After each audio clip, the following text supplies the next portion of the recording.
हे friends, आपका फिर से स्वागत है हमारे यूट्यूब चैनल में। जैसा कि हमारी हिस्ट्री की सीरीज चल रही थी, एपिसोड 1 में हमने देखा था मॉडर्न नेशनलिज्म इन इंडिया। उसके बाद हमने चर्चा करी थी द रिवोल्ट ऑफ 1857।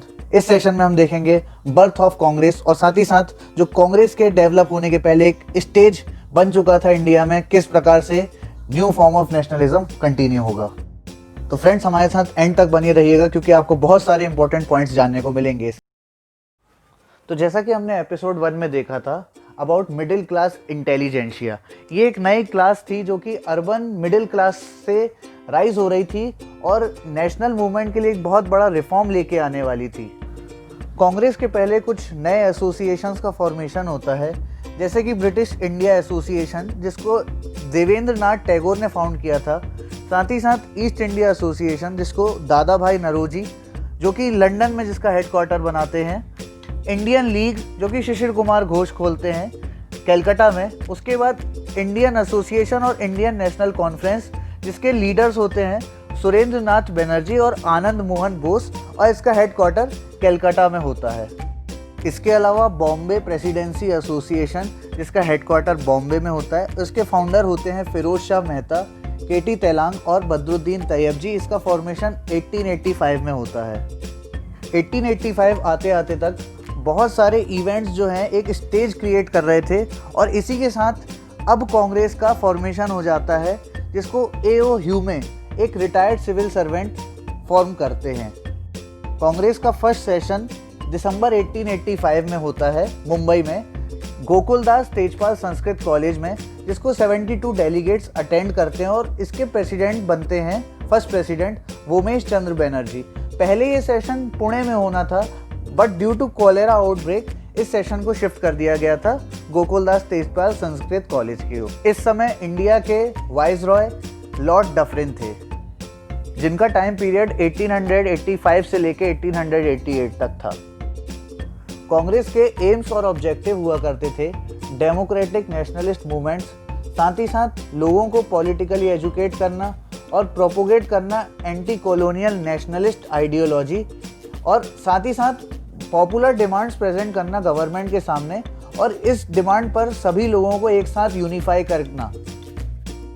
मॉडरेट्स की अप्रोच बहुत डिफरेंट थी, जो कि अभी तक हिस्ट्री में इवेंट्स घट चुके थे उसके हिसाब से।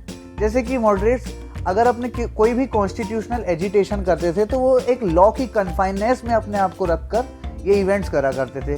साथ ही में उनकी ये एक ओपिनियन थी कि ब्रिटिश जो हैं वो बहुत ही एक जस्टिस पीपल हैं, लेकिन उनको ये पता ही नहीं है कि इंडियंस की रियल कंडीशन क्या है।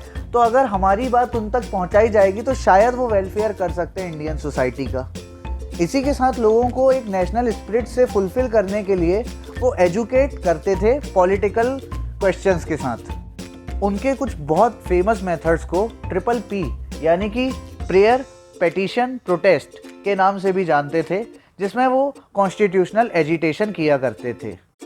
ये मेथड्स 1905 तक कंटिन्यू करे, लेकिन उसके बाद जब कांग्रेस के अंदर एक नया सेक्टर जो कि एक्सट्रीमिस्ट था वो राइज करने लगा, उसके बाद इन मेथड्स को एक ओल्ड वे कहा जाने लगा एजिटेशन करने का।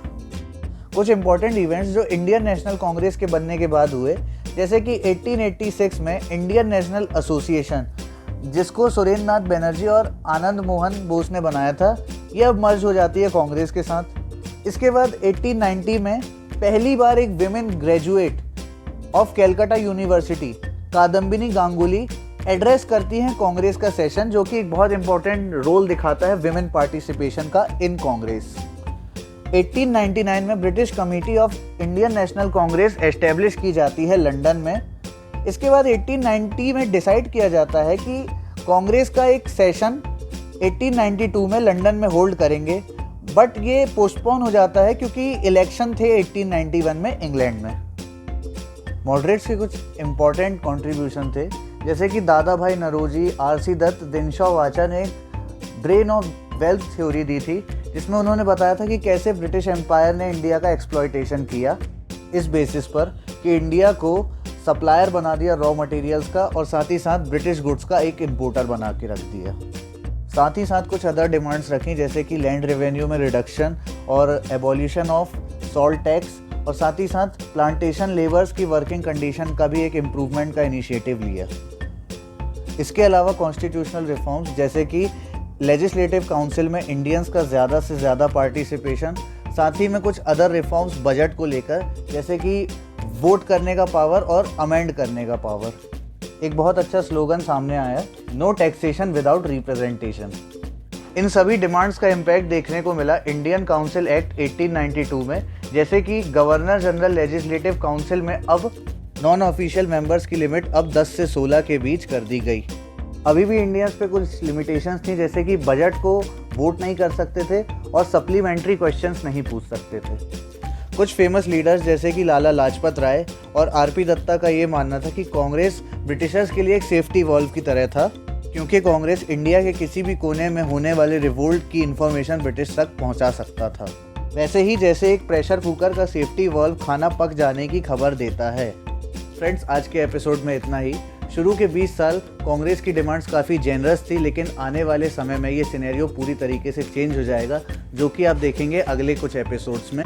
अगर आपको ये वीडियो अच्छा लगा हो, इन्फॉर्मेटिव लगा हो, तो अपने फ्रेंड्स से शेयर करें और हमारे चैनल को सब्सक्राइब करें। Thank you.